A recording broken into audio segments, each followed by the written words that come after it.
वाहे गुरु जी का खालसा, वाहे गुरु जी की फतेह।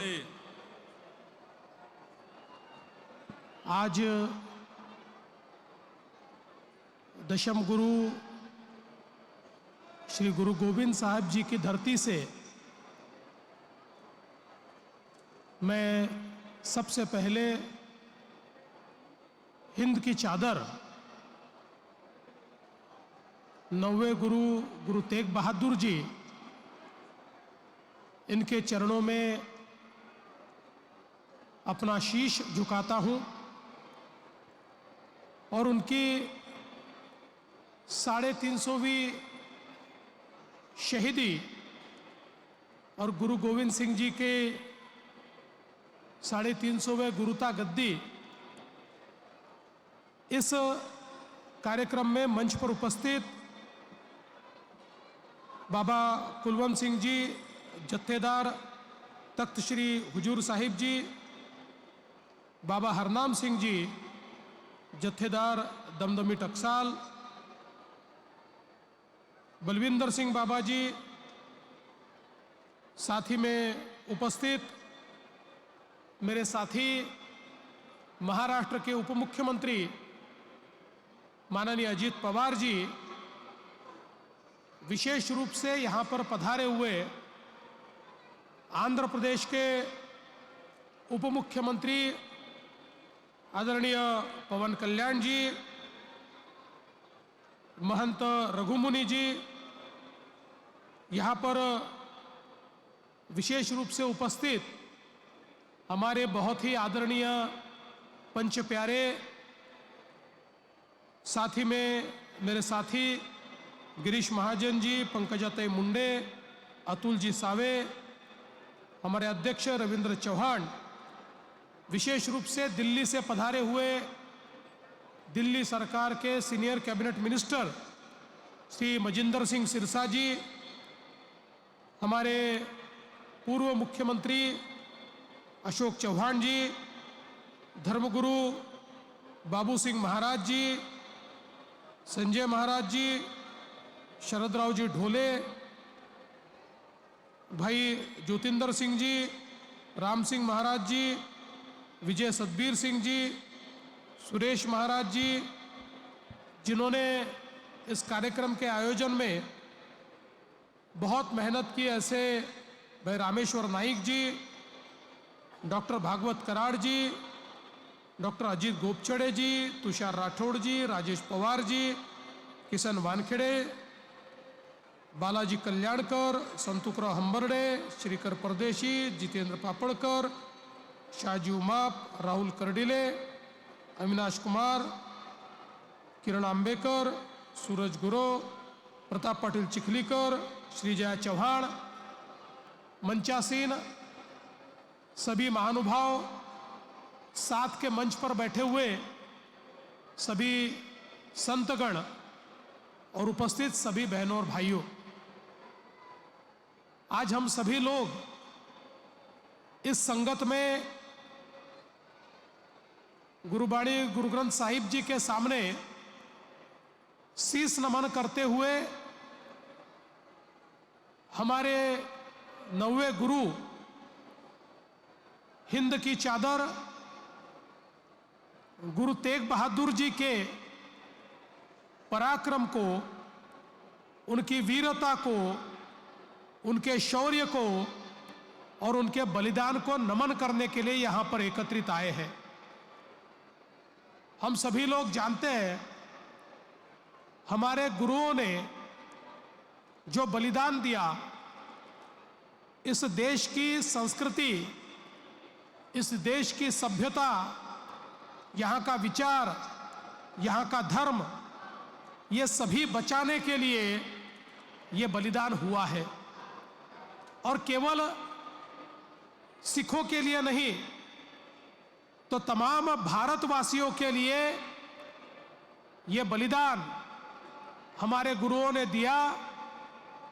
और जैसे बाबा जी बता रहे थे कि शायद ये बलिदान नहीं होता तो हम सब लोग आज इस मंच पर नहीं होते। इतना बड़ा बलिदान हमारे गुरुओं ने दिया है। और विशेष रूप से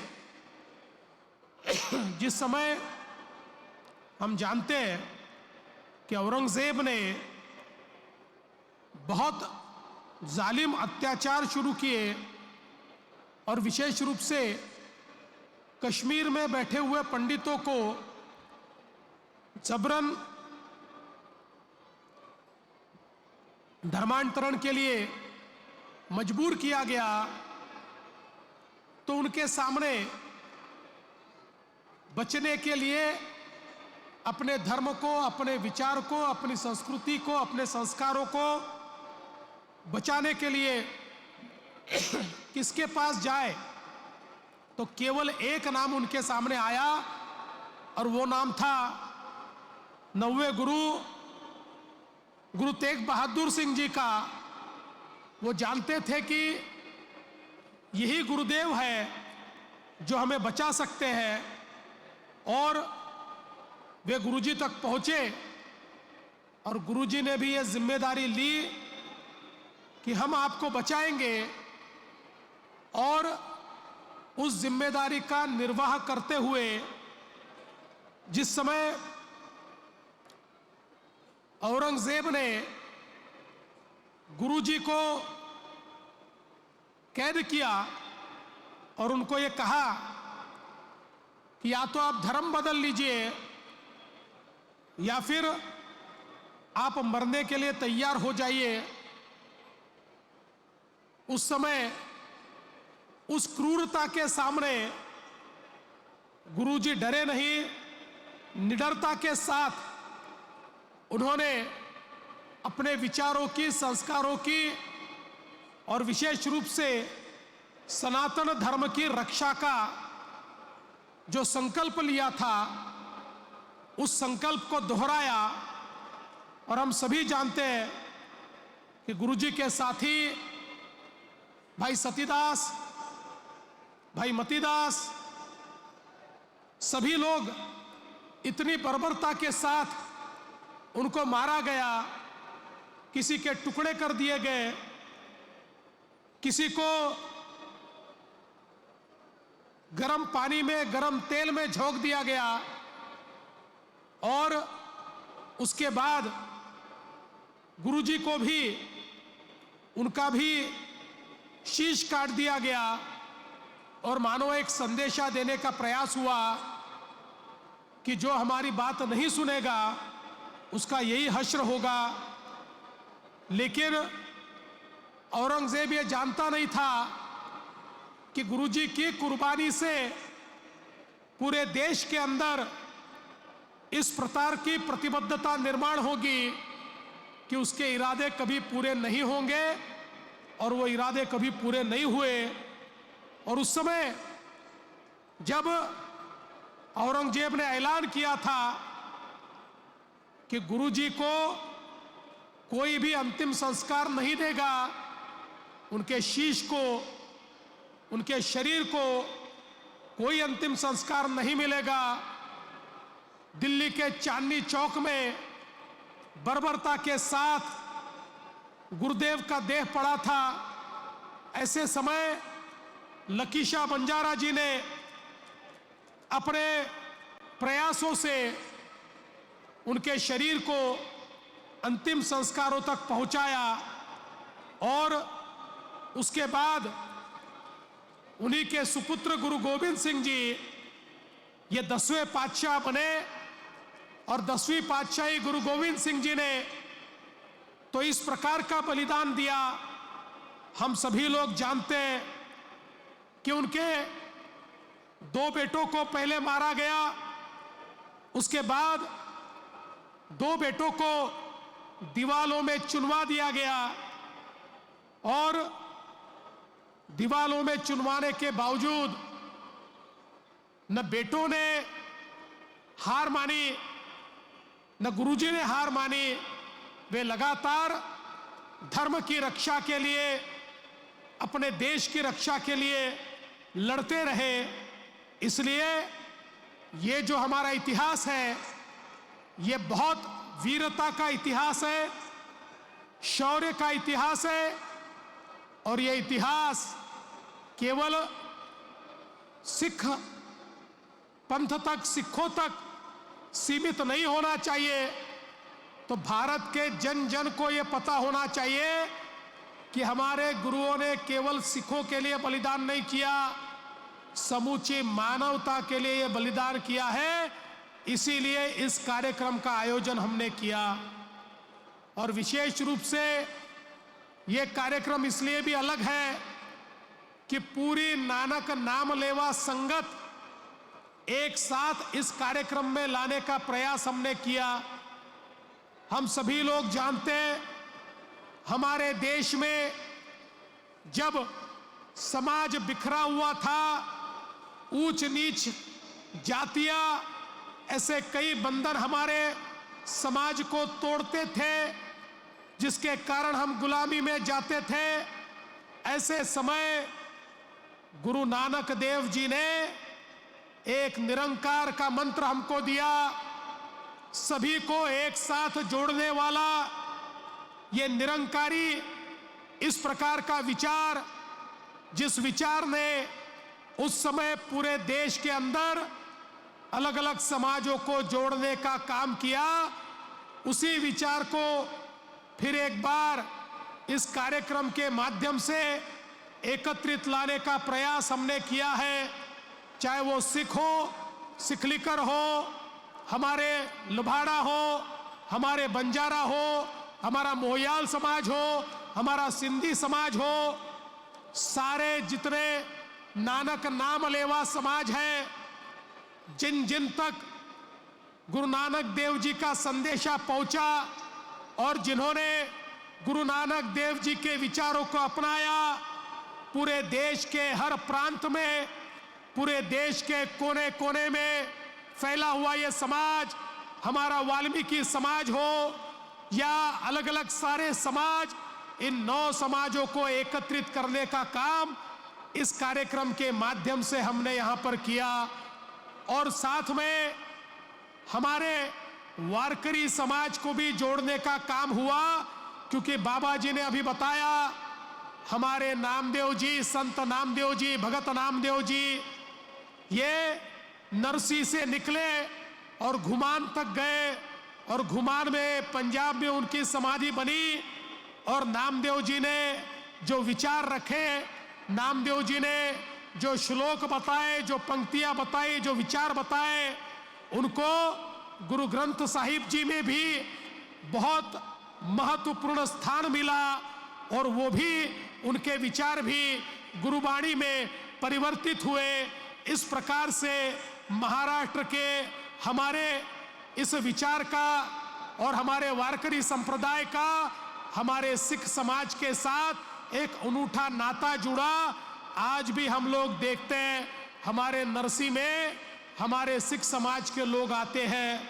और जैसा कि हम जानते हैं, दशम गुरु गुरु गोविंद सिंह जी ने बहुत लंबा समय इसी नांदेड़ में बिताया और यही नांदेड़ की धरती है जो उनके कारण पवित्र हुई है। इस पवित्र नांदेड़ की धरती ने इस हमारे संबंध को, हमारे रिश्ते को बहुत मजबूत करने का काम किया। और यही कारण है कि हमने तय किया कि 350वीं शहीदी समागम की ये जो हमारा कार्यक्रम है, ये कार्यक्रम सारे समाजों तक पहुंचना चाहिए, ये कोने कोने तक पहुंचना चाहिए। मैं धर्म जागरण के लोगों का भी आभार व्यक्त करना चाहता हूं। ये कार्यक्रम केवल एक दिन का कार्यक्रम नहीं चल रहा, ये कार्यक्रम हर गांव गांव में जाकर, ये जितने 9 समाजों की हमने बात की है, उस हर बस्ती में जाकर हर बस्ती में अलख जगाने का काम हो रहा है। और हमारे गुरुजी की शहादत किस लिए हुई, ये फिर एक बार उस इतिहास को दोहराने का काम इस कार्यक्रम के माध्यम से हम कर रहे हैं। क्योंकि हम ये मानते हैं कि जब तक भारत का बच्चा बच्चा इस इतिहास को नहीं जानेगा, जो इतिहास को नहीं जानते उनको वर्तमान तो होता है लेकिन उनको भविष्य नहीं होता। अगर भविष्य होना है तो इतिहास भी मालूम चाहिए। और ये जो इतिहास है, ये हर घर तक पहुंचाने का प्रयास इस शहीदी समागम के माध्यम से, इस शहीदी संगत के माध्यम से हम लोग कर रहे हैं। और इसीलिए महाराष्ट्र की सरकार ने यह भी निर्णय किया कि हम लोग हमारे इतिहास के पन्नों में फिर एक बार हमारे 10 गुरुओं का जो इतिहास है, उनकी शहादत का जो इतिहास है, उनके विचारों की जो विरासत है, उनकी वीरता का जो ये आलेख है, ये जन जन तक और बच्चों बच्चों तक पहुंचाएंगे। ये भारत का इसलिए इतिहास है, ये उन तक पहुंचाने का प्रयास महाराष्ट्र सरकार की ओर से हो रहा है।